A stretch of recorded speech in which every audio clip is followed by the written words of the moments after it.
bu taw koy taal. waaye bu taw bi jógee ci léegi la sëñ bi wax. waaw doo ko sant.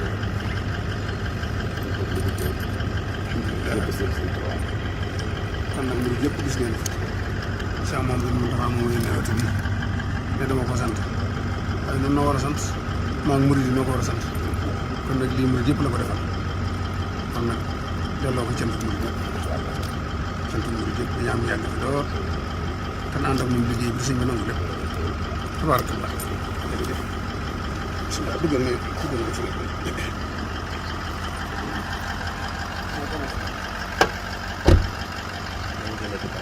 Huh?